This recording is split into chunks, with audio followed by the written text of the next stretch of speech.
Get your black hands off my mother! Gregory Morrison's voice sliced through silent night. Simone Taylor froze, spoon mid-air, soup dripping onto white linen. Sir, she couldn't eat alone. I was helping. Helping? Gregory stepped closer. $3,000 suit, $50,000 watch. You're a waitress. $11 an hour. You don't touch people like us. I apologize, sir. You're sitting at my family's table, feeding my mother, like you belong here. Simone lowered her eyes. Then Gregory saw it. His mother was smiling. Eleanor Morrison, 81, stage 4 Parkinson's, 3 years without a smile, 11 caregivers, $40,000 a month. Nothing worked. A black waitress in a stained apron did what all of them couldn't. Gregory stared at the woman he'd never noticed. 3 years she'd worked here. 3 years invisible. His mother hadn't smiled for anyone. Until tonight. Until her.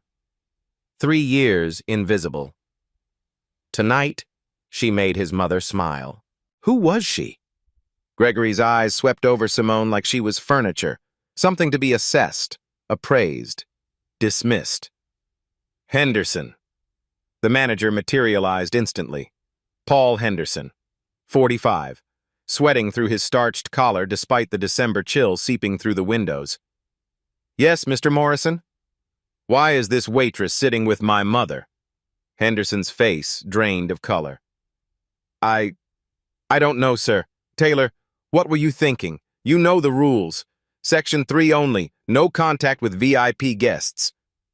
Simone stood slowly, smoothed her apron, the same black apron she'd worn for 1,095 days, the same apron she'd tied every Christmas Eve standing in the kitchen doorway, watching Eleanor Morrison through the window.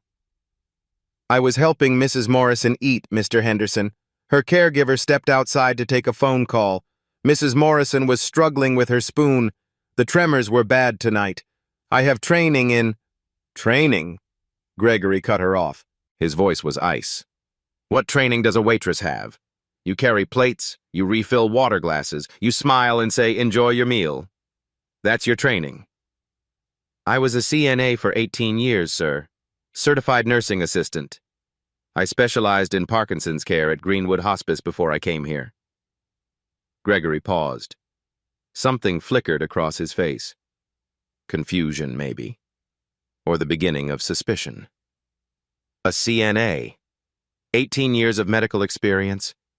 And now you're serving tables in a steakhouse for $11 an hour? Yes, sir. Why? Why would anyone make that choice? Simone didn't answer.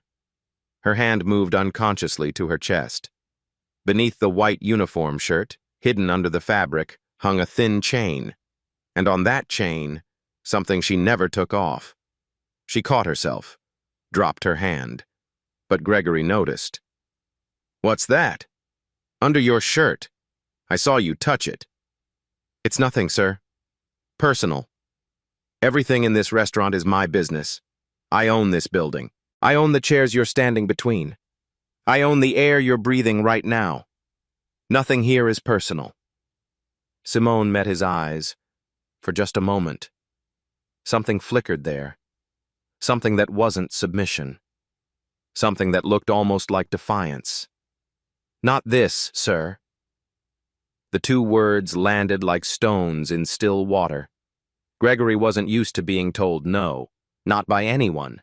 Certainly not by someone in a stained apron who made $11 an hour. Someone who should have been invisible. He opened his mouth to respond. But Eleanor made a sound. A soft moan. Her trembling hand reached across the table, fingers grasping toward Simone like a child reaching for comfort. Mom.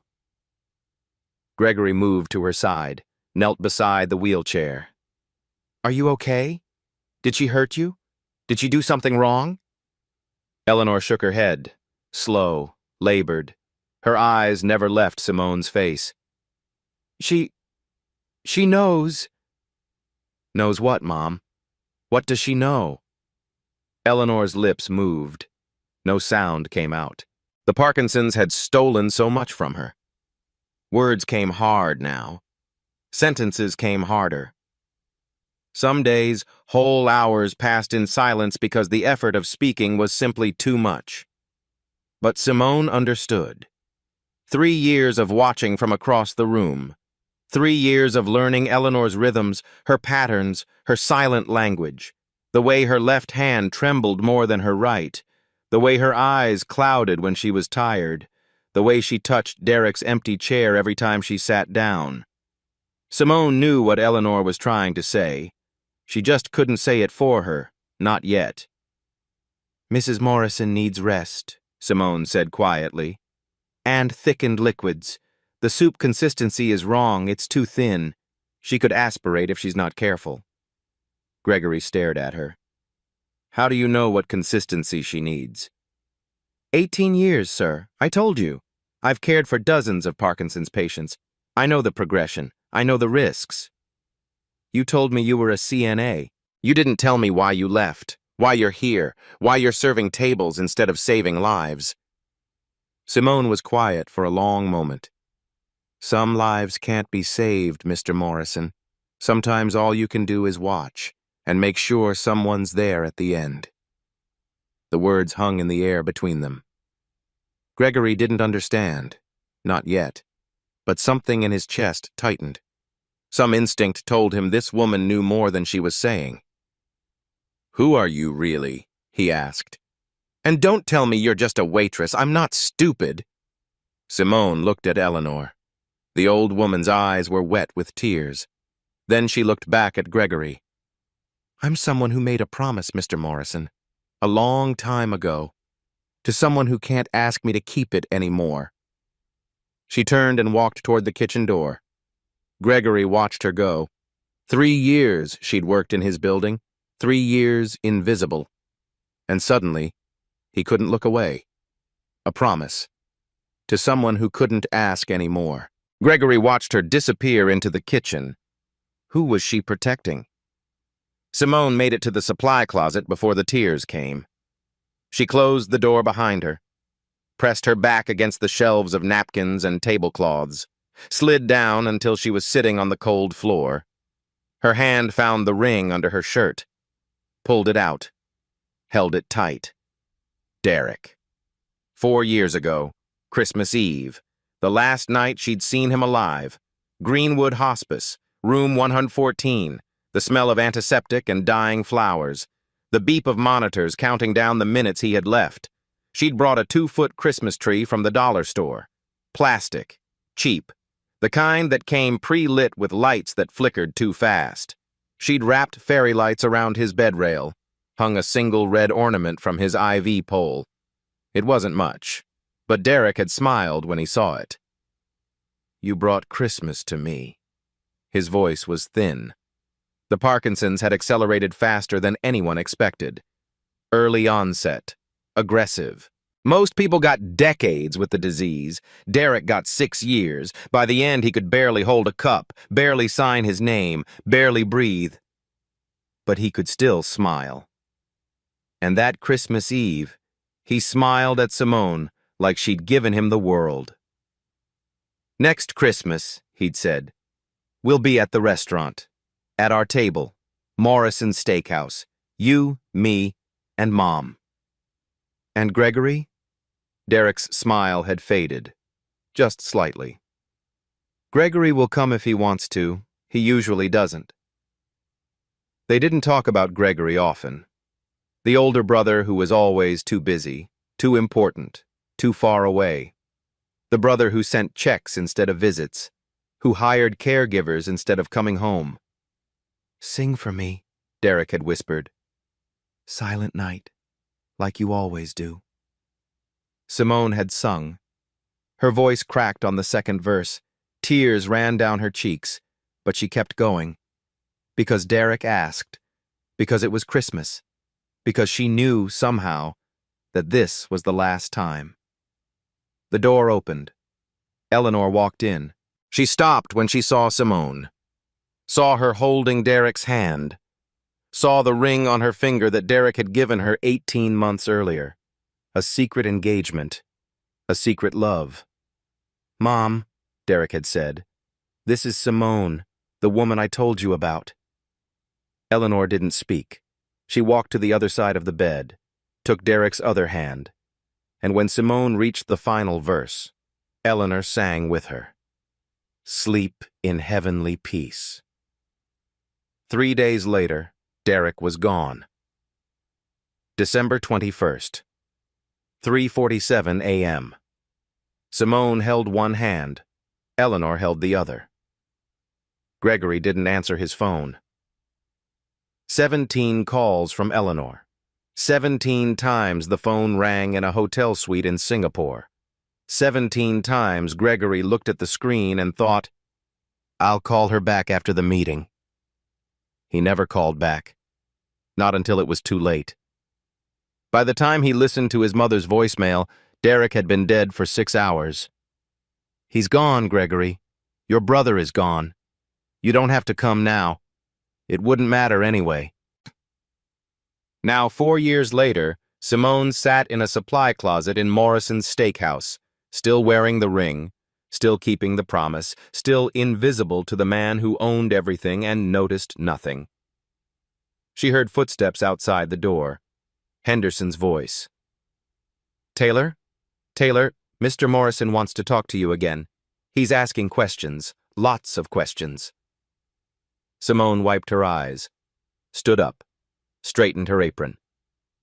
She looked at the ring one more time, tucked it back under her shirt. "Coming?" she said.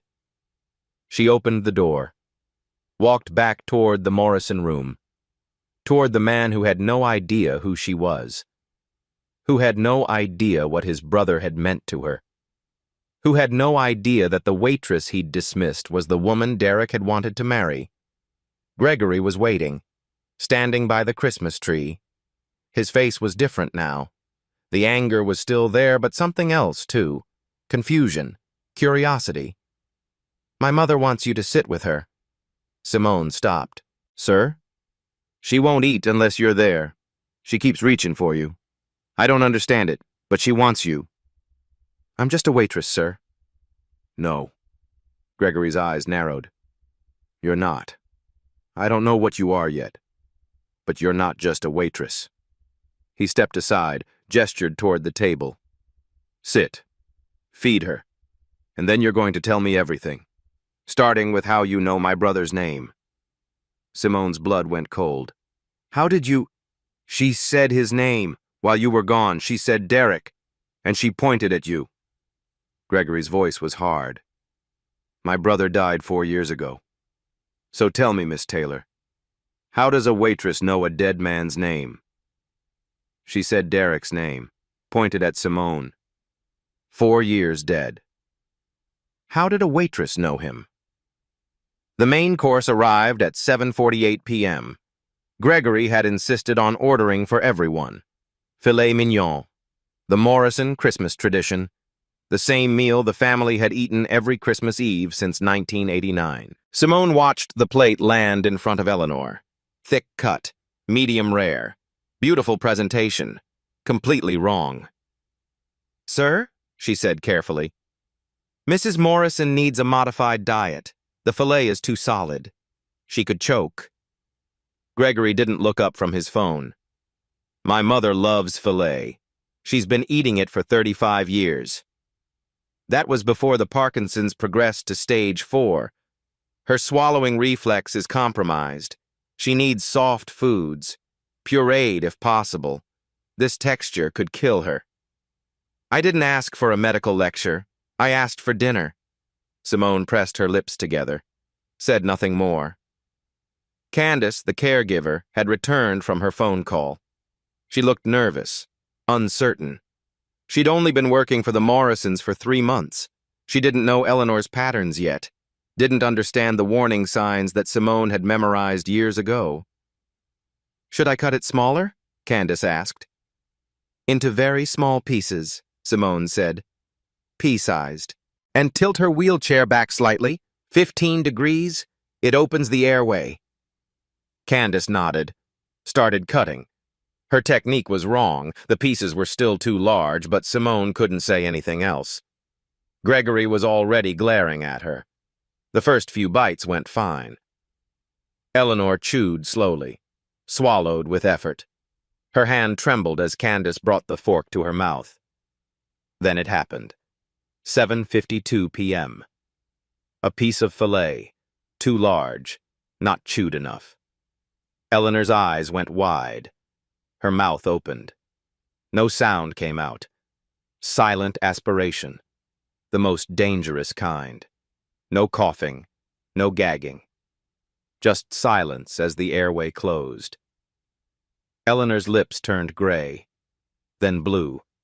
Her hand clawed at her throat. Candace screamed. "She's choking! Someone help! She's choking!" Gregory jumped up, knocked his chair over.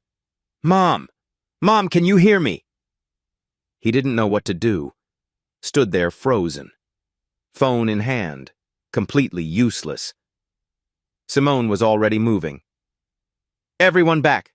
Now! Give me room!" She reached Eleanor in 3 steps, assessed the situation in 2 seconds. Blue lips, silent, no air moving. 60 seconds until brain damage, 90 until death. "This isn't standard Heimlich," Simone said, positioning herself behind the wheelchair. "She has osteoporosis. Parkinson's has weakened her bones. I thrust too hard, I break her ribs, pierce a lung, kill her."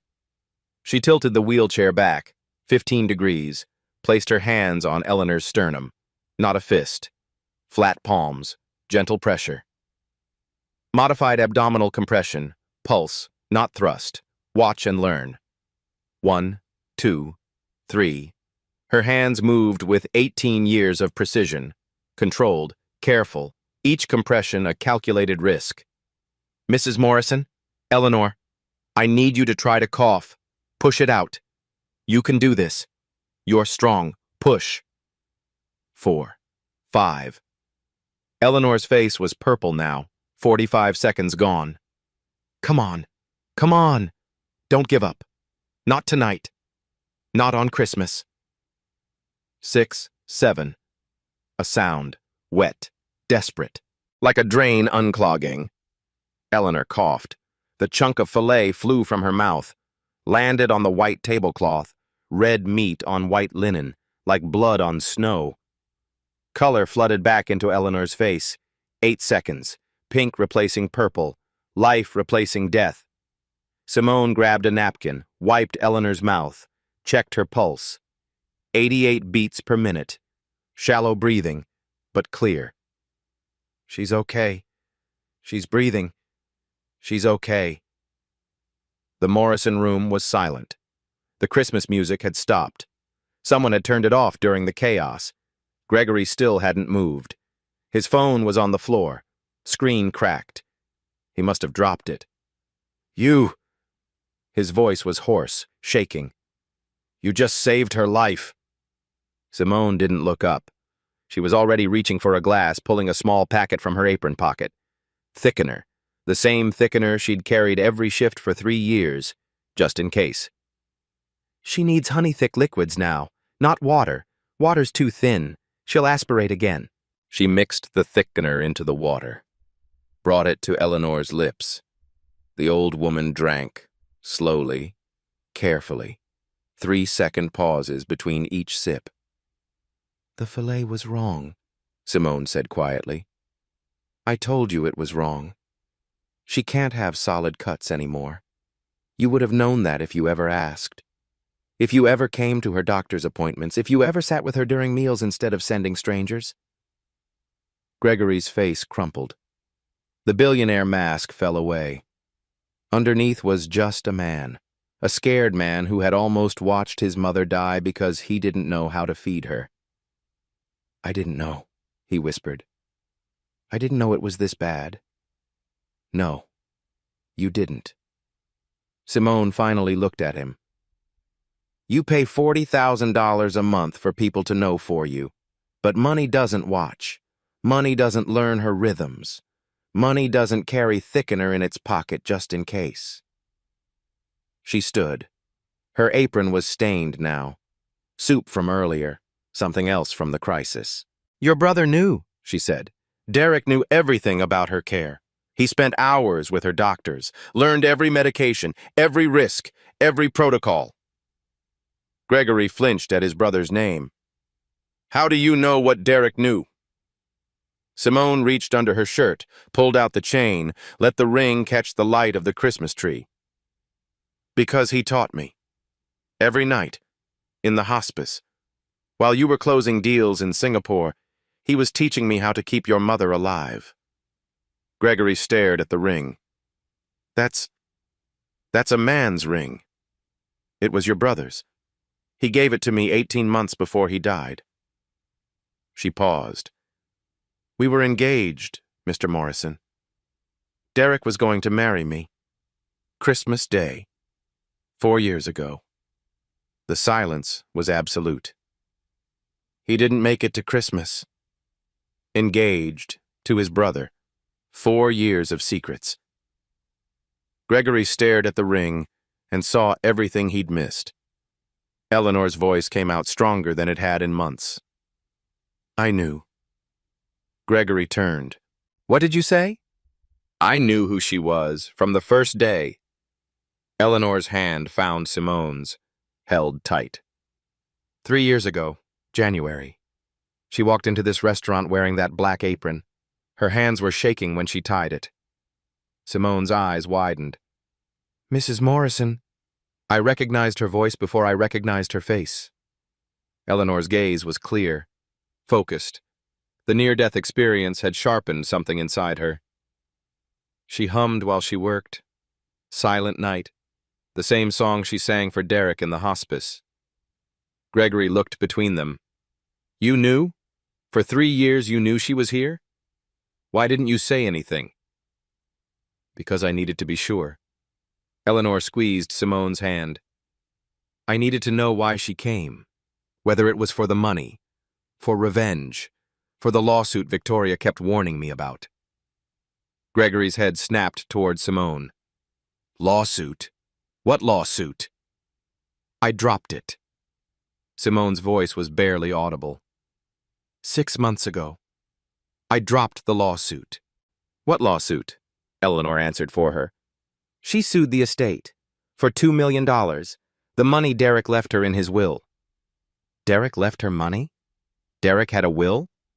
Victoria blocked it, called it fraud, said Simone had manipulated Derek during his illness, exercised undue influence over a dying man. Eleanor's voice hardened. Victoria lied. Gregory ran a hand through his hair.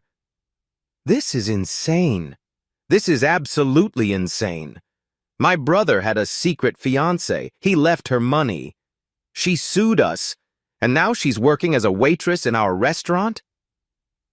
She dropped the lawsuit, Eleanor repeated. 6 months ago. No settlement, no payment. She just let it go. Why? Simone finally spoke. Because that's not why I came. The lawsuit was grief, anger. Victoria had me removed from Derek's funeral, said I was a predator, said I had no claim to him. And the $2 million? I don't want his money. I never wanted his money. Simone's eyes were wet. I wanted his family to know I existed, that we were real, that 6 years of loving him wasn't something I imagined. Eleanor looked at her son. 3 years, Gregory. She's been here 3 years, serving tables, making $11 an hour, watching me from across the room, never approaching, never asking for anything. Then why stay? Why put yourself through that? Simone pulled out a piece of paper from her apron pocket, worn, soft, folded 1,000 times. Because of this. Because Derek asked me to. She didn't unfold it. Not yet. But she held it like it was holy. He wrote me a letter, the night before he died. Christmas Eve. His hands were shaking so badly he could barely hold the pen. But he wrote it anyway. What does it say? It says, to find you. Simone looked at Eleanor. to stay close to you, to watch over you, any way I could. Eleanor smiled. That same smile that had started everything. Any way she could? Eleanor repeated. So she became a waitress. She became in a restaurant she knew I visited every Christmas, just to see my face, just to know I was still alive. Gregory sat down heavily. 3 years. You've been keeping a promise to my dead brother for 3 years, and I didn't even know your name. Any way she could. Derek's last wish. Simone had spent 3 years in an apron keeping it. They left Morrison's steakhouse at 10:15. Gregory drove. No chauffeur, no town car, just his Range Rover and the weight of everything he'd learned.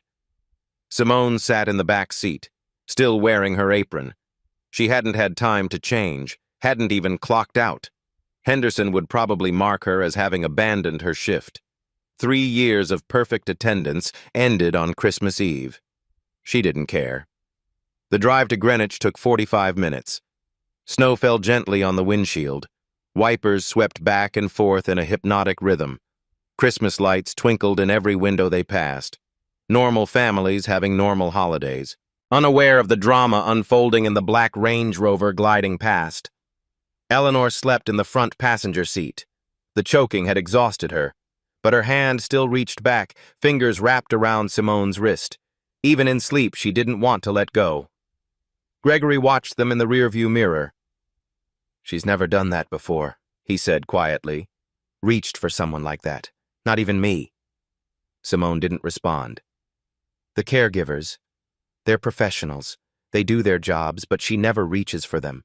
She tolerates them. There's a difference. There is. But she reaches for you. She knows who I am, Mr. Morrison. She's known for 3 years. I'm not a stranger to her. I'm not someone you hired. I'm someone who showed up. Gregory was quiet for a long moment. I should have shown up. Yes, you should have. I thought if I paid enough, if I hired the best people, I thought that was the same thing. It's not. I know that now. The Morrison estate appeared through the trees. White columns, gray stone, a 10-foot Christmas tree blazing in the front window. The kind of house that appeared in architectural magazines. The kind of house that looked warm from the outside but could feel like a museum inside. Simone had never been here before. Derek had described it to her. The long driveway, the fountain that froze over in winter, the wraparound porch where he used to sit with his mother on summer evenings. She'd imagined it 1,000 times, but imagination was different from reality. A night nurse was waiting at the door. Gregory had called ahead. Another stranger, another professional. I can take her in, the nurse said, reaching for Eleanor's wheelchair. No, Gregory's voice was firm. Simone will do it. The nurse blinked, looked at Simone's stained apron, her messy hair, her red-rimmed eyes. Sir, I'm a certified... I know what you are. Simone will do it. He looked at her. Something had shifted in his expression. The contempt was gone. In its place was something harder to name. Respect, maybe. Or the beginning of it. Will you? Simone nodded, took the handles of Eleanor's wheelchair, pushed her through the front door. The foyer smelled like pine and old money. A crystal chandelier hung overhead. Oil paintings lined the walls. Morrisons going back generations. Men in suits, women in pearls. The accumulated weight of legacy. And there, on the mantel above the fireplace, in a simple silver frame, was Derek. Simone stopped. The photo was from 5 years ago, before the diagnosis, before the tremors started. He was laughing at something off camera. His eyes crinkled at the corners the way they always did when he was truly happy. The way they'd crinkled when he looked at her. Her hand went to the ring under her shirt.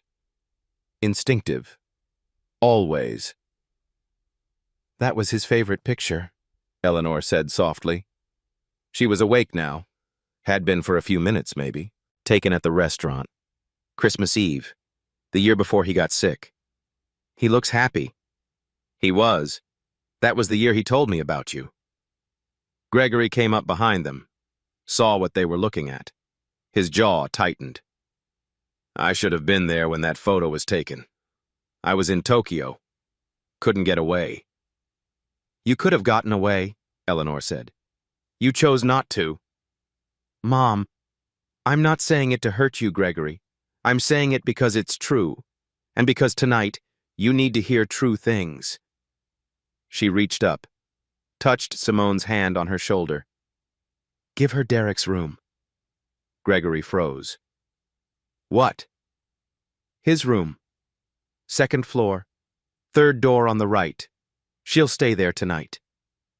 Mom, I don't think that's... 4 years that room has been empty. 4 years his things have been gathering dust. Victoria wanted me to pack it all up, turn it into a guest suite, something useful. Eleanor's voice hardened. I refused, because I knew. Somehow I knew Simone would come, and she would need somewhere to sleep. Gregory looked at Simone, then at his mother, then at the photo of his brother. This is insane. Maybe, but it's also right. Eleanor's eyes met his. Derek loved her, Gregory. He wanted to marry her. He wanted her to be part of this family. The least we can do is give her his room for one night.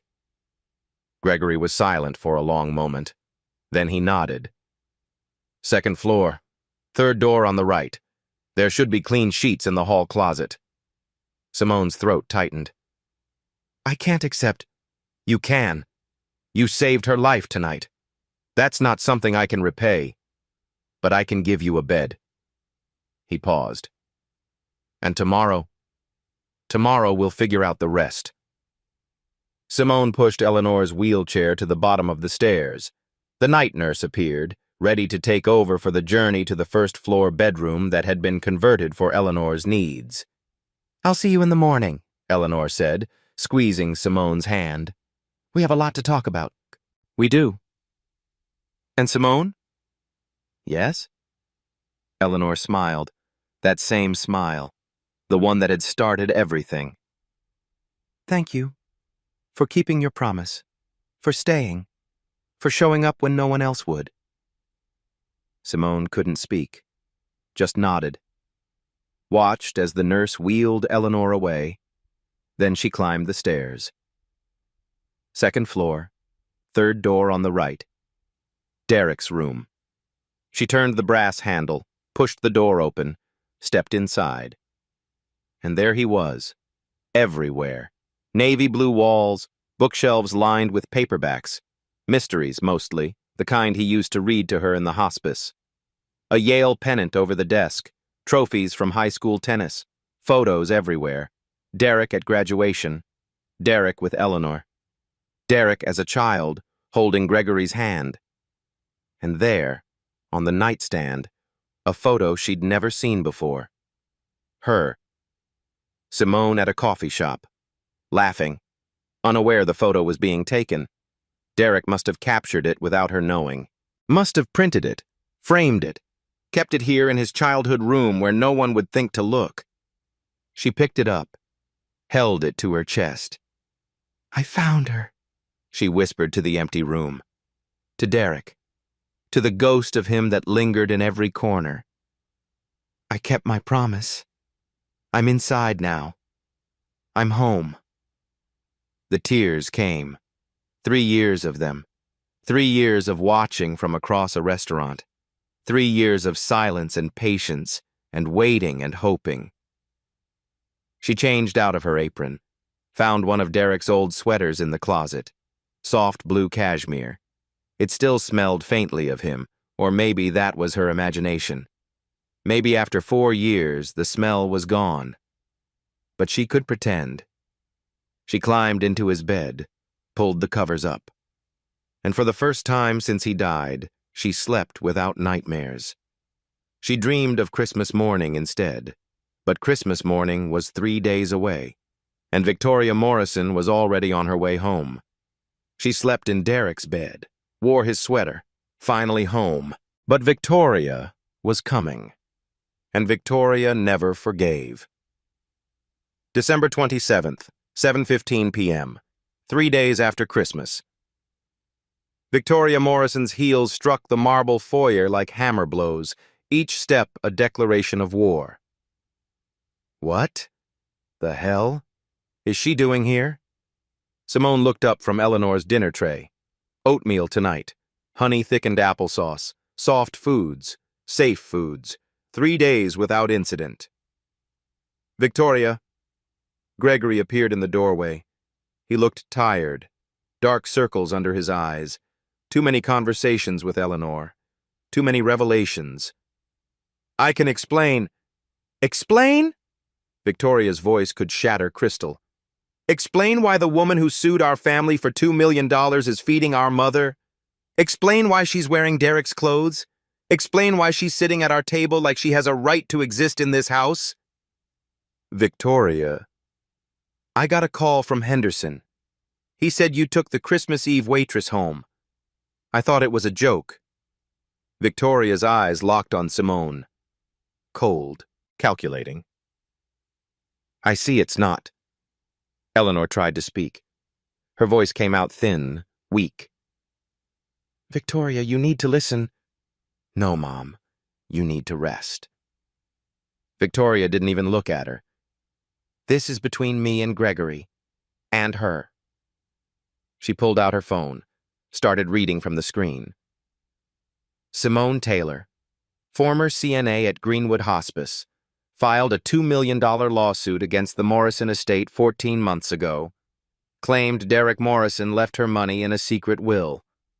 Case was dismissed due to lack of evidence and suspected undue influence over a terminally ill patient. She looked up, smiled, the smile of a predator who'd cornered her prey. She's a professional, Gregory, a con artist. She targets dying men, makes herself indispensable, and then goes after their estates. I dropped the lawsuit, Simone said. Her voice was calm. She'd been expecting this, dreading it, but expecting it. 6 months ago, voluntarily. After your case fell apart? After our lawyers proved you had no legitimate claim. After I realized the money didn't matter, it was never about the money. Then what was it about? Victoria stepped closer. Revenge? Attention? You couldn't have Derek, so you decided to destroy his family instead? I loved him. You manipulated him. He was sick, vulnerable, and you took advantage. Victoria. Gregory's voice was sharp. That's enough. It's not enough. Not even close. Victoria turned on him. Do you know what else she did? She applied to 3 different restaurants owned by Morrison Capital. 3. This was the only one that hired her. The only one where Mom eats every Christmas Eve. Gregory's face changed. Is that true? Simone hesitated. I needed to be close to her. Derek asked me. Derek is dead. Victoria's voice cracked like a whip. Dead men don't ask for anything.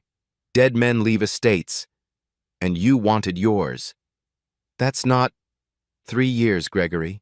3 years she's been stalking our family, watching, waiting. And the moment Mom choked, the moment you were vulnerable, she made her move. She saved Mom's life. Did she?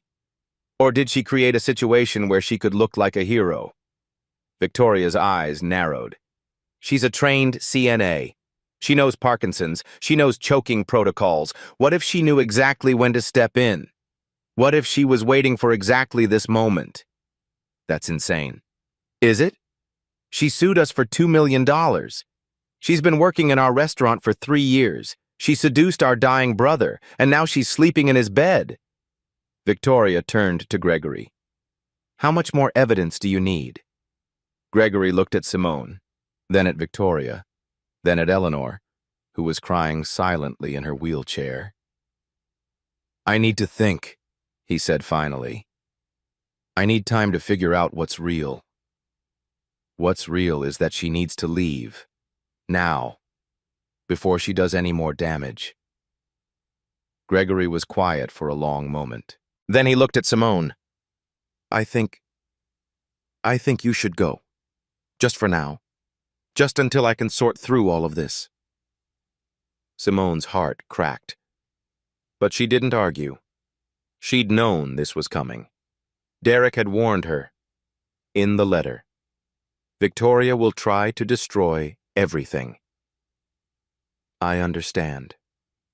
She stood, walked to the door, stopped. I dropped the lawsuit because I didn't want Derek's money. I wanted his family to know I existed. That's all I ever wanted. She looked at Eleanor. I'm sorry. I'm so sorry. Eleanor reached for her, crying, helpless. But Simone was already gone. Outside, the snow was falling again. Christmas lights still glowed on the porch. The world looked peaceful, beautiful. Simone stood in the driveway. No coat, no phone, no way home. She'd lost everything. Again. Victoria watched from the window, smiling. The door closed. The snow kept falling. Victoria smiled. Simone had lost everything. Again. Eleanor Morrison stopped eating at sunrise on December 28th. Not gradually, not accidentally. A decision. When Candace brought breakfast, Eleanor turned her head. When the night nurse offered water, Eleanor pressed her lips shut. When Gregory came to apologize, to explain, to beg her to understand, Eleanor closed her eyes and pretended to sleep. She wasn't sleeping. She was waiting. Waiting for her son to understand what he'd done. 24 hours passed, then 48. By the morning of December 29th, Eleanor's vitals were dropping, blood pressure low, pulse weak, the first signs of dehydration setting in. The doctor arrived at 11 a.m., Northwestern Memorial's head of geriatric care, $500 an hour, the best money could buy. She's not presenting any physical obstruction, he said, reviewing Eleanor's chart. Her swallowing reflex is intact. Cognitive function is stable. This isn't the Parkinson's. Then what is it? Gregory's voice was desperate, ragged. He hadn't slept in 2 days. It's volitional, intentional. She's choosing not to eat. That's suicide. It's protest. The doctor looked at him steadily. I've seen this before in elderly patients who feel they've lost control of their lives. They stop eating as a way of asserting agency, the only power left to them. Agency over what? That's a question you'll have to ask her yourself, Mr. Morrison. I can treat her body. I can't treat her heart. The doctor left. Gregory sat by Eleanor's bed for hours, watching her breathe, watching her fade. Mom, please, you have to eat something. Anything. A sip of water, a bite of toast. Please. Silence. I know you're angry about Simone. I know you think I made the wrong choice. But Victoria showed me the records, the lawsuit, the applications to our restaurants. She was targeting us. Eleanor's eyes opened. Finally. But they weren't soft. They were hard. Angry. She was keeping a promise. Mom. A promise to your brother. The brother you never visited. The brother whose calls you ignored. The brother who died alone because you were too busy closing deals. That's not fair. Fair? Eleanor's laugh was bitter, hollow. You want to talk about fair? Victoria has been lying to you for 4 years. She told me Simone was a predator. She told me the lawsuit was about greed. She never told you that Simone dropped it. 6 months ago. No payment, no settlement. Just walked away. Gregory went still. What? Simone withdrew the lawsuit voluntarily because she realized the money was never what she wanted. She wanted us to acknowledge her, to accept her, to treat her like the family Derek wanted her to be. Victoria said, "Victoria lies." Eleanor's voice cracked. Victoria blocked Derek's will because she didn't want anyone outside the family touching Morrison money. She called Simone a manipulator because it was easier than admitting Derek loved someone she didn't approve of. Mom, I was weak. I believed Victoria because I was tired, because fighting took energy I didn't have. But Simone never gave up. She became a waitress, Gregory, $11 an hour, stained apron, standing on her feet for 8 hours a day, just to see my face once a year. Eleanor grabbed his hand. Her grip was weak but desperate.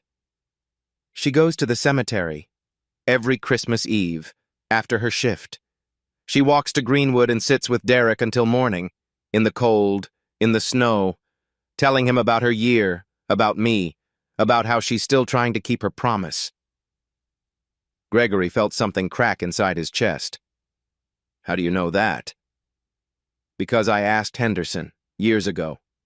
I wanted to know where she went after work, what she did when she wasn't watching me from across the restaurant. Eleanor's eyes were wet. 3 years, 3 Christmases. She never missed a visit. Not once. Gregory stood. His legs felt unsteady. Where is she now? I don't know. You threw her out without a coat. Without money? Without anywhere to go? I didn't throw her out. I asked her to leave. Same thing. To someone who has nothing, it's the same thing. Gregory moved toward the door. Find her. Eleanor's voice stopped him. Find her before it's too late. Before I run out of time. Mom, don't talk like that. I'm 81 years old. Stage 4 Parkinson's. I almost died 3 days ago eating a piece of steak. I don't have the luxury of pretending I have forever. She looked at him. Her son. The boy she'd raised. The man she barely knew. Find her. Bring her back. And don't come home without her. What about Victoria? Victoria can go to hell. Eleanor turned her face to the wall. I'm done protecting her feelings. I'm done being afraid of her. Derek loved Simone. That's enough for me. It should be enough for you.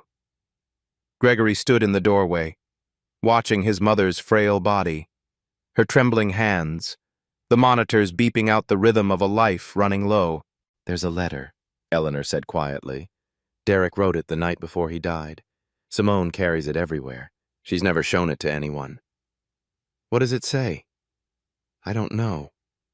But I know Derek. And I know he wouldn't have asked her to do all this without a reason. Eleanor closed her eyes. Find her. Read the letter. And then decide what kind of man you want to be. Gregory grabbed his coat, his keys, ran for the door. Behind him, Victoria's voice echoed from somewhere in the house, demanding to know where he was going, what he was doing, why he was ruining everything. He didn't stop. He didn't look back.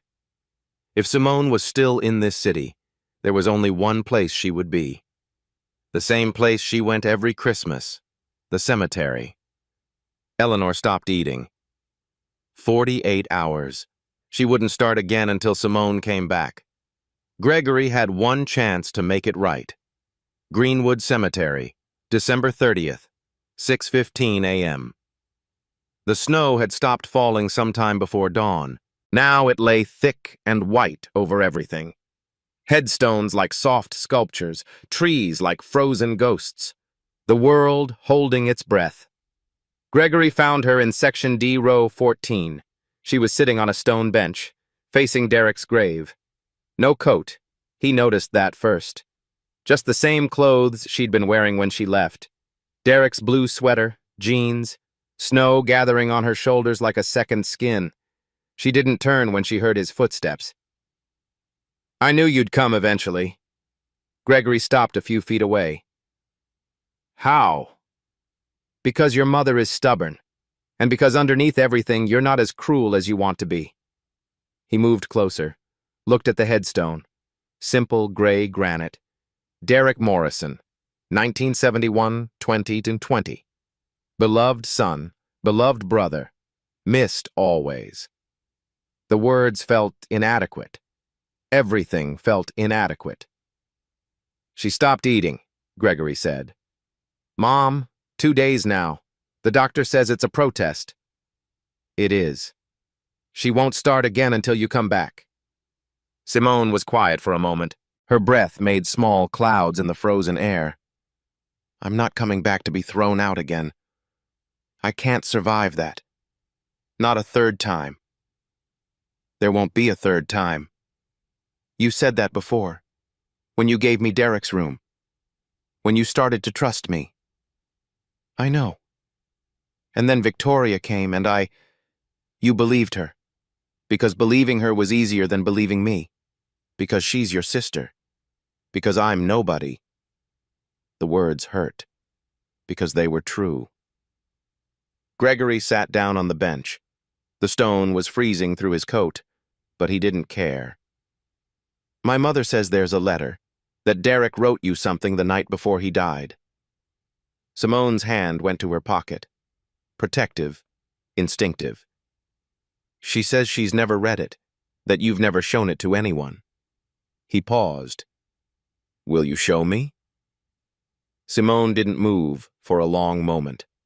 Then, slowly, she pulled out a piece of paper, worn soft from years of handling, folded and unfolded 1,000 times.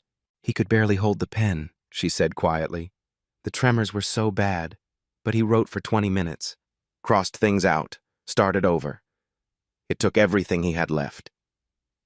She held the letter out. Gregory took it, unfolded it with trembling hands. The handwriting was shaky, almost illegible in places, but the words were clear. Simone, when you read this, I'll be gone. I'm sorry. For hiding you, for making you wait, for being too much of a coward to tell my family the truth. I know what's going to happen next. Victoria will come for you. She'll try to destroy everything, call you a predator, a gold digger. All the names she used for every woman I ever loved who wasn't good enough for Morrison money. Gregory won't help. He's too far away, too busy. He'll believe whatever Victoria says because believing her is easier than believing a stranger. Mom knows about you. She loves you. But she's too weak to fight Victoria alone. I'm not asking you to forgive them. I'm asking you one thing. Find my mother. Stay close to her. Any way you can. Not for money, not for inheritance, not for revenge. For me. Because after I'm gone, she'll need someone who truly loves her. Someone who won't give up. Someone who'll be there on Christmas Eve when everyone else has somewhere better to be. You're the only one I trust.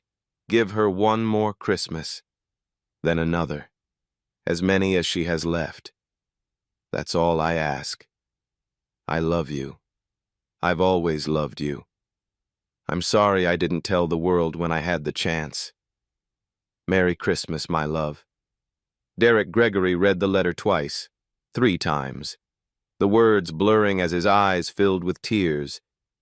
Any way you can, he whispered. He wrote that. He knew. Simone's voice was steady. He knew Victoria would block the will. He knew you wouldn't believe me, so he asked me to find another way. And you became a waitress. It was the only door Victoria couldn't close. I couldn't come to the house, couldn't call, couldn't write letters, but I could apply for a job at a restaurant. I could tie on an apron and serve tables. I could stand across the room and watch your mother eat. For 3 years, for as long as it took. Simone took the letter back, folded it carefully, returned it to its place over her heart. I didn't plan any of this. The choking, you seeing me. I was just going to watch her, like always. But she was struggling, and I couldn't just stand there. Gregory was quiet. Then he stood, walked to Derek's grave, knelt in the snow. I'm sorry, he said to the stone. I should have been there, should have answered Mom's calls, Should have asked you about your life instead of assuming I knew everything." His voice broke. "I should have known about her." Simone watched him cry. The billionaire. The man who owned buildings and made deals and thought money could fix everything. Kneeling in the snow, talking to a brother he'd failed. When he finally stood, his eyes were red. Eyes were raw. "Will you come back? Please. Not for me. For her. For him." Simone looked at Derek's grave, then at Gregory. "I never really left. I was just waiting for you to ask. Any way you can." Derek's last words. Simone had lived them for 3 years. Now Gregory finally understood. 1 year later, Christmas Eve, Morrison's Steakhouse. The Morrison room looked the same. 12-foot tree, crystal chandeliers. Silent Night playing softly through the speakers. But the table was different. Eleanor sat at the head, smiling. Really smiling. The kind of smile that comes from being surrounded by people who show up. Gregory sat to her right. He'd learned how to cut her food properly, knew the right consistency, the right angle, the right pace. He came to dinner every Sunday now, never missed. Simone sat to Eleanor's left, not wearing an apron, not wearing a waitress uniform, wearing a deep red dress, the color of Christmas, the color of new beginnings. And Derek's chair? Still there, still at the table, but this time it held a single framed photograph. Derek laughing, eyes crinkled, happy. "To Derek," Eleanor said, raising her glass of thickened cider. "Who brought us together? Who taught us what family really means?" "To Derek," they echoed. Simone touched the ring under her dress, the same ring she'd worn for 6 years. She'd never take it off, but she didn't hide it anymore. "I kept my promise," she thought. "I found her. I stayed. Any way I could." Across the room, Henderson watched from the doorway. The waitresses whispered among themselves. "Isn't that Taylor? From Section 3? Used to be. She's family now." Family. The word had taken 3 years to earn. 3 years of aprons and invisible shifts and watching from across the room. But Simone was finally where she belonged. Not in the kitchen, not carrying plates, not invisible. At the table, holding Eleanor's hand. Part of the family Derek always wanted her to be. Outside, the snow fell soft and white. Inside, the Christmas tree glowed warm and bright. And somewhere, somehow, Derek Morrison smiled. His last wish had finally come true.